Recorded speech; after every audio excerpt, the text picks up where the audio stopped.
Chrysanthemum by Kevin Henkes.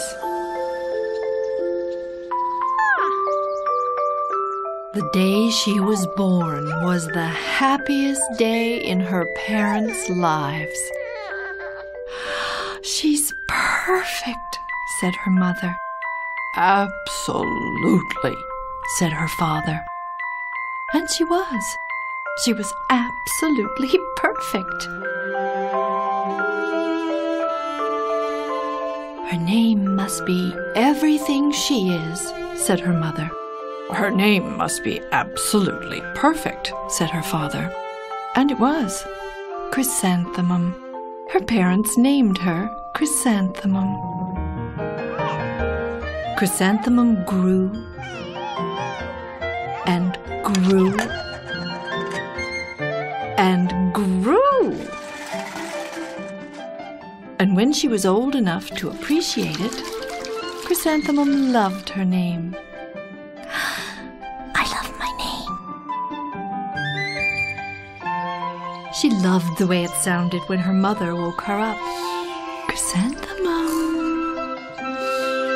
She loved the way it sounded when her father called her for dinner. "Chrysanthemum." And she loved the way it sounded when she whispered it to herself in the bathroom mirror. "Chrysanthemum. Chrysanthemum, chrysanthemum, chrysanthemum." Chrysanthemum loved the way her name looked when it was written with ink on an envelope. She loved the way it looked when it was written with icing on her birthday cake. And she loved the way it looked when she wrote it herself with her fat orange crayon. Chrysanthemum, chrysanthemum, chrysanthemum. Chrysanthemum thought her name was absolutely perfect. And then she started school. On the first day, Chrysanthemum wore her sunniest dress and her brightest smile. She ran all the way. "Hooray!" said Chrysanthemum. "School!" But when Mrs. Chudd took roll call, everyone giggled upon hearing Chrysanthemum's name. Dawn, Eve, Lois, Al, Les, Kay, Max, Sue, Bill, Pat, Tom, Sam, Ken, Joe, Rita, Victoria, Chrysanthemum.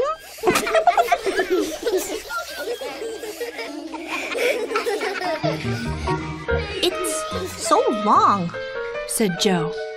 "It scarcely fits on your name tag," said Rita, pointing. "I'm named after my grandmother," said Victoria. "You're named after a flower." Chrysanthemum wilted. She did not think her name was absolutely perfect. She thought it was absolutely dreadful. The rest of the day was not much better. During nap time, Victoria raised her hand and informed Mrs. Chudd that Chrysanthemum's name was spelled with 13 letters. "That's exactly half as many letters as there are in the entire alphabet," Victoria explained. "Thank you for sharing that with us, Victoria," said Mrs. Chudd. "Now put your head down." "If I had a name like yours, I'd change it," Victoria said as the students lined up to go home. "I wish I could," thought Chrysanthemum miserably. "Welcome home," said her mother. "Welcome home," said her father. "School is no place for me," said Chrysanthemum. "My name is too long. It scarcely fits on my name tag, and I'm named after a flower." "Oh, Pish," said her mother, "your name is beautiful." "And precious and priceless and fascinating and winsome," said her father. "It's everything you are," said her mother. "Absolutely perfect," said her father.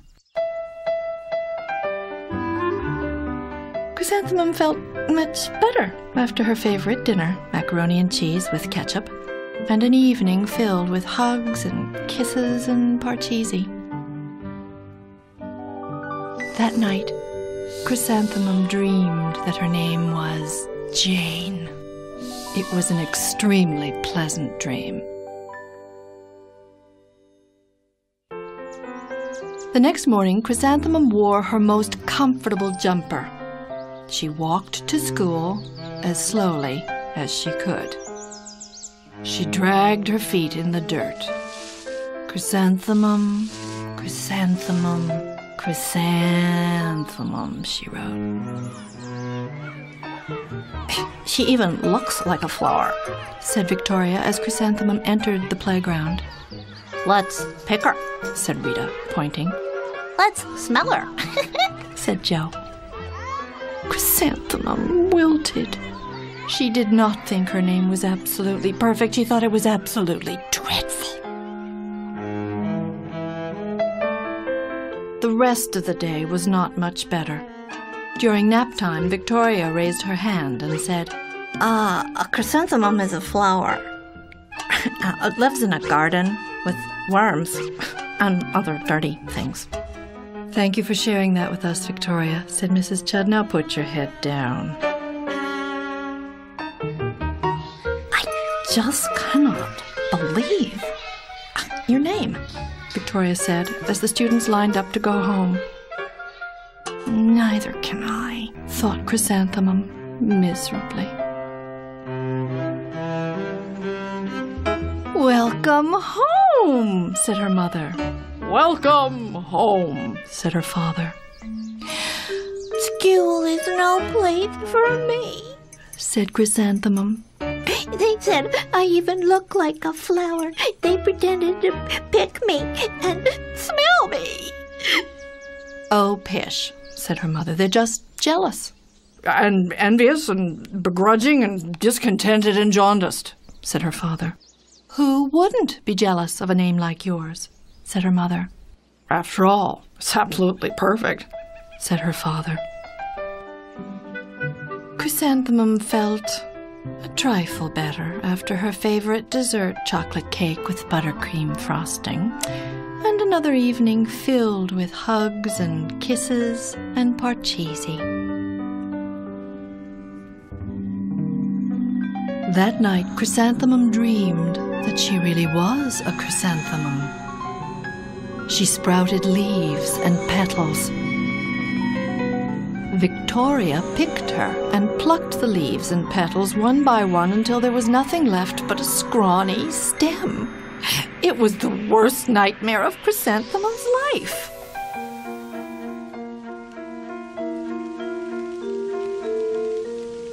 Chrysanthemum wore her outfit with 7 pockets the next morning. She loaded the pockets with her most prized possessions and her good luck charms. Chrysanthemum took the longest route possible to school. She stopped and stared at each and every flower. Chrysanthemum, chrysanthemum, chrysanthemum, the flowers seemed to say. That morning, the students were introduced to Mrs. Twinkle, the music teacher. Her voice was like something out of a dream, as was everything else about her. Twinkle, twinkle, little star, how I wonder what you are. Up above the world so high, like a diamond in the sky. The students were speechless. They thought Mrs. Twinkle was an indescribable wonder. They went out of their way to make a nice impression. Mrs. Twinkle led the students in scales.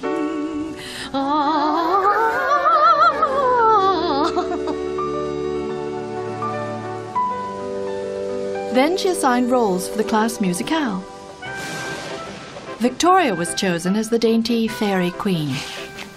Rita was chosen as the spiffy butterfly princess. Jo was chosen as the all-important pixie messenger. And Chrysanthemum was chosen as a daisy.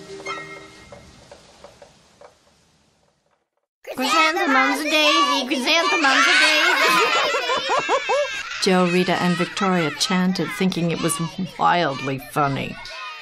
Chrysanthemum wilted. She did not think her name was absolutely perfect. She thought it was absolutely dreadful. "What's so humorous?" asked Mrs. Twinkle. Chrysanthemum Was the answer. Her name is so long, said Joe. it scarcely fits on her name tag, Said Rita, pointing. "I'm named after my grandmother," said Victoria. "She's named after a flower."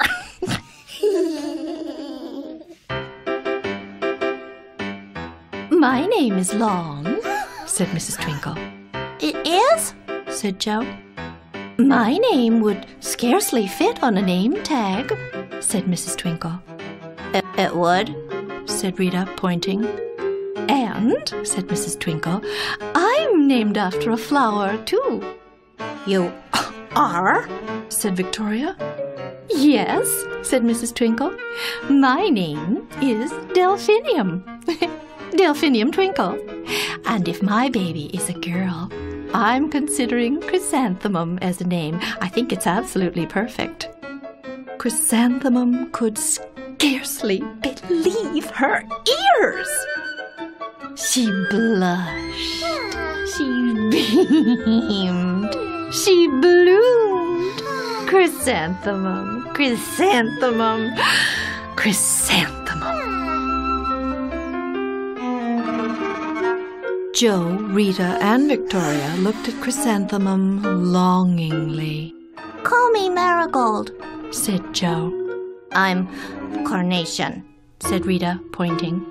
"My name is Lily of the Valley," Said Victoria. Chrysanthemum did not think her name was absolutely perfect. She knew it. Epilogue.